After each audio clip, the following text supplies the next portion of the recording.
Hello teachers, welcome to Moni and Mommy. Students TCA எப்படி EMIS ல generate பண்றது, அதுக்கு என்னென்னலாம் டீடைல்ஸ் வேணும், எப்படி பிரிண்ட் அவுட் எடுக்கிறது அப்படின்றது தான் இந்த வீடியோல பார்க்க போறோம். ஸோ இந்த வீடியோல உங்களுக்கு ஏதாவது டவுட்ஸ் இருந்தா வீடியோ ஃபுல்லா பார்த்ததுக்கு அப்புறம் கீழே கமெண்ட் செக்ஷன்ல போஸ்ட் பண்ணுங்க. நான் அதை வந்து கிளாரிஃபை பண்றேன். இப்போதான் நீங்கள் ஃபஸ்ட் டைம் நம்ம சேனலை பார்க்குறீங்க அப்படின்னா கீழே இருக்க ரெட் கலர் சப்ஸ்கிரைப் பட்டனை ப்ரெஸ் பண்ணி பக்கத்தில் இருக்க பெல் ஐக்கானையும் கிளிக் பண்ணிக்கோங்க. ஸோ தட் நம்ம இனிமேல் போடுற வீடியோஸோட நோட்டிஃபிகேஷன்ஸ் எல்லாம் உங்களுக்கு உடனுக்குடனே வந்துடும்.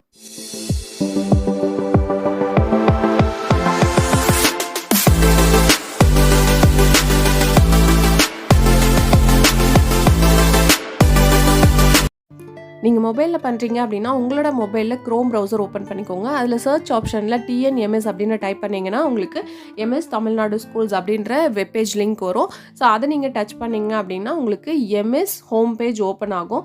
அதில் நீங்கள் யூசர் நேம் பாஸ்வேர்டு அப்படின்ற ஆப்ஷனில் யூசர் நேம் உங்களோட ஸ்கூல் டைஸ் கோட் போட்டுக்கோங்க. பாஸ்வேர்டு நீங்கள் செட் பண்ணியிருக்க பாஸ்வேர்ட் போட்டு கீழே இருக்க லாகின் அப்படின்றத கிளிக் பண்ணுங்கள். கிளிக் பண்ணிங்க அப்படின்னா உங்களுக்கு டேஷ்போர்டு ஓப்பன் ஆகும். உங்கள் மொபைலில் மேலே ரைட் கார்னரில் 3 டாட்ஸ் அல்லது 3 லைன்ஸ் மாதிரி இருக்கும். அதை நீங்கள் டச் பண்ணிங்க அப்படின்னா உங்களுக்கு டெஸ்க்டாப் சைட் அப்படின்ற ஆப்ஷன் வரும். நீங்கள் அதை கிளிக் பண்ணிட்டீங்க அப்படின்னா உங்களுக்கு இப்போ ஃபுல் ஸ்க்ரீனும் இந்த இடத்துல வியூ ஆகும். ஸோ ஃபஸ்ட்டு டேஷ்போர்டு கீழே இருக்க ஸ்டூடெண்ட்ஸ் அப்படின்ற ஆப்ஷனை நீங்கள் வந்து கிளிக் பண்ணிக்கோங்க. இதில் தான் நம்ம வந்து ஸ்டூடெண்ட்ஸ்க்கான டிசியை ஜென்ரேட் பண்ண முடியும். ஸோ ஸ்டூடெண்ட்ஸ் அப்படின்றத கிளிக் பண்ணால் ஸ்டூடெண்ட்ஸ் டிசி டீடைல்ஸ் அப்படின்ற ஆப்ஷன் வரும். ஸோ அதை நம்ம வந்து கிளிக் பண்ணிக்கலாம். ஸ்டூடெண்ட்ஸ் டிசி டீடைல்ஸ் ஸ்க்ரீன் நமக்கு பின்னாடி எனேபிள் ஆகும். அந்த ஸ்க்ரீனை நம்ம பார்க்கறதுக்காக மேலே இருக்க டேஷ்போர்டை ஹைட் பண்ணணும். அதுக்கு மேலே இருக்க ஆரோ சிம்பிள் நீங்கள் கிளிக் பண்ணிங்கன்னா டேஷ்போர்டு ஹைட் ஆகிடும். இந்த மாதிரி உங்களுக்கு ஓப்பன் ஆகும். Current students list, past student list அப்படின்ற ஆப்ஷன் வரும். அதுக்கு கீழே பார்த்தீங்கன்னா note TC process will be enable for other classes after TC is issued for terminal class.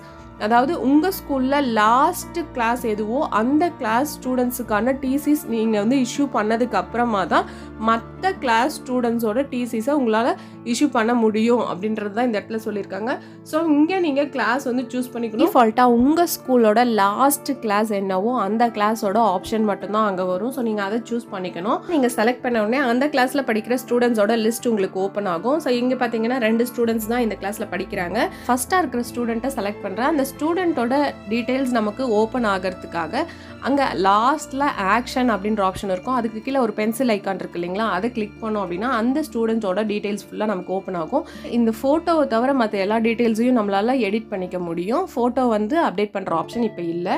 இப்போ பார்த்தீங்க அப்படின்னா ஸ்டூடெண்ட்டோட டீட்டெயில்ஸ் எல்லாம் நீங்கள் கரெக்டாக இருக்கா அப்படின்றத இந்த இடத்துல ஒன்ஸ் ஆர் ட்வைஸ் வந்து நீங்கள் அது கரெக்டாக வந்து வெரிஃபை பண்ணிக்கலாம். இப்படி வெரிஃபை பண்ணிகிட்டே வந்தீங்க அப்படின்னா கீழே ஃபேமிலி டீட்டெயில்ஸ், அடுத்தது அவங்களோட கம்யூனிகேஷன் டீட்டெயில்ஸ் இதெல்லாம் கரெக்டாக இருக்கான்னு செக் பண்ணிக்கோங்க. ஸ்டூடெண்ட்டோட அகாடமிக் இன்ஃபர்மேஷன் வரும். ஸோ இந்த டீட்டெயில்ஸும் கரெக்டாக இருக்கா அப்படின்றத செக் பண்ணிக்கோங்க. ஸோ நம்ம வந்து ஒன்ஸ் நம்ம வந்து டிசிக்கு அப்ரூவல் பண்ணிட்டோம் அப்படின்னா நம்மளால் அதை வந்து 2 தடவை தான் எடிட் பண்ண முடியும். அதனால் முன்னாடியே நம்ம வந்து எல்லாமே டீட்டெயில்ஸ் கரெக்டாக இருக்கா அப்படின்றத ஒரு முறைக்கு 2 முறை நம்ம வந்து செக் பண்ணிக்கிறது நல்லது. அடுத்தது ஸ்டூடெண்ட்டோட ட்ரான்ஸ்ஃபர் சர்டிஃபிகேட் டீட்டெயில்ஸ் அப்படின்ற ஆப்ஷன் வரும். நம்ம வந்து கொடுக்க போகிற டீட்டெயில்ஸ் எல்லாம் இப்போ வந்து புதுசாக கொடுக்க போகிறோம். இதுக்கு முன்னாடி இருக்கிறது எல்லாமே நம்ம வந்து ஆல்ரெடியே அப்டேட் பண்ணியிருப்போம். ஸோ இங்கே வந்து என்னென்னலாம் டீட்டெயில்ஸ் நம்ம கொடுக்கணும் அப்படின்னா personal mark of identification 1, personal mark of identification 2. So 2 personal mark of identification கேட்டிருக்காங்க. இதில் 1 தான் மேண்டேட்ரி. நீங்கள் 1 தெரிஞ்சால் கூட போதும். 2 பர்சனல் மார்க் வந்து தெரியுது அப்படின்னு சொன்னால் நீங்கள் வந்து 2மே கொடுத்துக்கலாம். ஸோ இங்கே வந்து நான் ஒரு பர்சனல் ஐடென்டிஃபிகேஷன் மார்க் தான் கொடுக்க போகிறேன். அடுத்தது details of scholarship or educational concession received. இந்த ஸ்டூடெண்ட் ஏதாவது ஸ்காலர்ஷிப் ரிசீவ் பண்ணியிருந்தாங்க அப்படின்னா நீங்கள் வந்து கீழே எஸ் ஆர் நோ அப்படின்னு கொடுக்கணும்.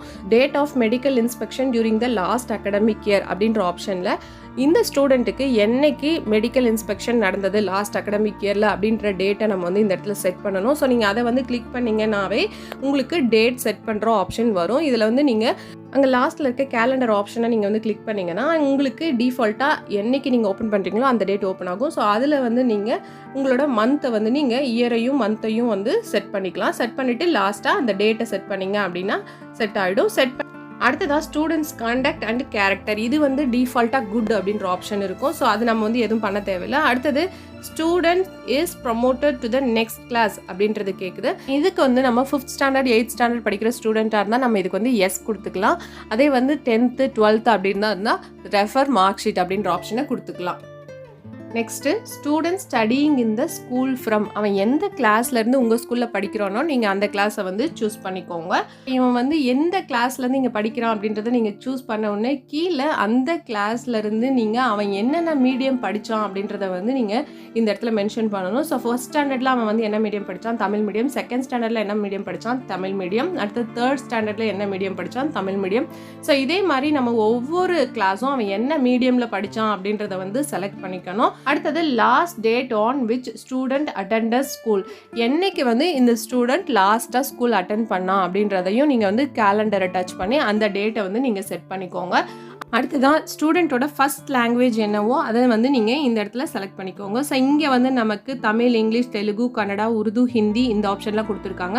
ஸோ இதில் இந்த ஸ்டூடெண்ட்டோட ஃபஸ்ட் லாங்குவேஜ் வந்து தமிழ். ஸோ அதனால் நான் அதை செலக்ட் பண்ணிக்கிறேன். அடுத்தது date of birth in words, இப்போ இந்த ஸ்டூடெண்ட்டோட டேட் ஆஃப் பர்த் இங்கே கீழேயே வந்து உங்களுக்கு டிஃபால்ட்டாக வந்துடும். அதாவது 1/9/2012 இதுதான் இந்த ஸ்டூடெண்ட்டோட டேட் ஆஃப் பர்த். அது பக்கத்துலேயே இது எப்படி கொடுக்கணும் அப்படின்ற ஒரு எக்ஸாம்பிள் கொடுத்துருக்காங்க பாருங்கள். 6th May 2015 இந்த மாதிரி வேர்ட்ஸில் நம்ம டைப் பண்ணணும். ஸோ இந்த ஸ்டூடெண்ட்டுக்கு நம்ம டைப் பண்ணணும் அப்படின்னா 1st September 2012 அப்படின்றத வந்து நம்ம டைப் பண்ணிக்கணும். ஸோ இதே மாதிரி டிஃபால்ட்டாக உங்களுக்கு ப்ளூ கலரில் தெரியுது இல்லைங்களா, அதுதான் ஸ்டூடெண்ட்டோட டேட் ஆஃப் பர்த். நீங்கள் அதுக்கு ஏற்ற மாதிரி தான் நீங்கள் வந்து கீழே வேர்டிங்ஸில் டைப் பண்ணிக்கணும். நல்லா நீங்கள் கவனிக்க வேண்டியது என்னென்னா, மந்த் டைப் பண்ணதுக்கப்புறம் ஒரு கமா நீங்கள் போடணும். தான் ஸ்டூடெண்ட்ஸ் நேஷ்னாலிட்டி, இது டிஃபால்ட்டாக வந்து இந்தியன் வந்து அதுலேயே வந்துடும். அடுத்தது கேஸ்ட், கம்யூனிட்டி, ரிலீஜியன் கேட்டிருக்காங்க. இதுக்கு வந்து ரெஃபர் கம்யூனிட்டி சர்டிஃபிகேட் அப்படின்றதையே நீங்கள் வந்து செலக்ட் பண்ணிக்கோங்க. அடுத்தது டிசி அப்ளிகேஷன் டேட், இந்த ஸ்டூடெண்ட் என்னைக்கு டிசி வேணும் அப்படின்னு சொல்லிட்டு அப்ளை பண்ணுறாங்களோ அந்த டேட் நீங்கள் வந்து இந்த இடத்துல மென்ஷன் பண்ணணும். அடுத்தது டிசி நீங்கள் என்னைக்கு இஷ்யூ பண்ணுறீங்களோ அந்த டேட்டை வந்து அடுத்ததாக டிசி இஷ்யூ டேட்டில் நீங்கள் மென்ஷன் பண்ணிக்கணும். ஸோ அடுத்தது இது எல்லாமே டீட்டெயில்ஸ் எல்லாம் கரெக்டாக இருக்கான்னு நீங்கள் மறுபடியும் நல்லா வெரிஃபை பண்ணிவிட்டு கீழே இருக்க சேவ் டீட்டெயில்ஸ் கொடுங்க. ஸோ இதில் வந்து நம்மளால் எதெல்லாம் மாற்ற முடியாது அப்படின்னா ஸ்டூடெண்ட்டோட ஆதார் நம்பர், ஃபோன் நம்பர் இதெல்லாம் வந்து மாற்ற முடியாது. ஸோ ஒன்ஸ் நீங்கள் வந்து சேவ் டீட்டெயில்ஸ் அப்படின்றத கிளிக் பண்ண உடனே உங்களுக்கு சக்ஸஸ்ஃபுல்லி அப்டேட்டட் அப்படின்ட்டு வரும். எந்த ஸ்டூடெண்ட்டோட டீட்டெயில்ஸ் எல்லாமே வந்து வெரிஃபை பண்ணி சேவ் பண்ணோமோ அந்த ஸ்டூடெண்ட்டுக்கு நேராக லாஸ்ட்டில் பார்த்தீங்க அப்படின்னா உங்களுக்கு க்ரீன் கலரில் ஒரு ஆரோ மார்க் வரும். நீங்கள் அந்த ஆரோ மார்க்கை கிளிக் பண்ணிங்கன்னா ஸ்டூடெண்ட்டுக்கு டிசி ஜென்ரேட் ஆகிடும். ஸோ இப்போ பார்த்தீங்கன்னா கரண்ட் ஸ்டூடெண்ட் லிஸ்ட்டில் அந்த ஸ்டூடெண்ட்டோட நேம் இருக்காது. அதை நீங்கள் பார்க்கணும் அப்படின்னா பாஸ்ட் ஸ்டூடெண்ட் லிஸ்ட்னு பக்கத்தில் இருக்க ஆப்ஷனை கிளிக் பண்ணிங்கன்னா இப்போ அந்த ஸ்டூடெண்ட்டோட டீட்டெயில்ஸ் வரும். ஸோ அதில் கடைசியில் வந்தீங்கன்னா மறுபடியும் உங்களுக்கு எடிட் ஆப்ஷன், இங்கே வந்து நீங்கள் திரும்ப ஏதாவது மிஸ்டேக் பண்ணியிருந்தீங்கன்னா இந்த பென்சில் ஐக்கானை கிளிக் பண்ணி எடிட் ஆப்ஷனில் எடிட் பண்ணிக்கலாம். இந்த மாதிரி இதில் வந்து 2 times மட்டும் தான் பண்ண முடியும். அடுத்தது அது பக்கத்தில் இருக்க பிரிண்ட் அப்படின்ற ஆப்ஷனை கொடுத்தீங்கன்னா ஸ்டூடெண்ட்டோட ஃபுல் டீட்டெயில்ஸும் வரும். ஸோ இதுக்கு மேலேயே நீங்கள் பார்த்தீங்கன்னா பிரிண்ட் அப்படின்ற ஆப்ஷன் வரும். நீங்கள் டைரெக்டாக பிரிண்டரில் கனெக்ட் பண்ணியிருந்தீங்கன்னா உடனே பிரிண்ட் எடுத்துக்கலாம். அப்படி இல்லை அப்படின்னா நீங்கள் வந்து அந்த பிரிண்ட்ன்ற ஆப்ஷனை கிளிக் பண்ணிங்கன்னா உங்களுக்கு டவுன்லோட் பிடிஎஃப் அப்படின்ற ஆப்ஷன் வரும். ஸோ நீங்கள் அதை வந்து பிடிஎஃபாக டவுன்லோட் பண்ணிக்கலாம். இந்த வீடியோ உங்களுக்கு யூஸ்ஃபுல்லாக இருந்திருக்கும்னு நினைக்கிறேன். ஸோ இந்த வீடியோ உங்களுக்கு பிடிச்சிருந்தா லைக் பண்ணுங்கள், உங்கள் ஃப்ரெண்ட்ஸ்க்கு ஷேர் பண்ணுங்கள். தேங்க்ஸ் ஃபார் வாட்சிங்.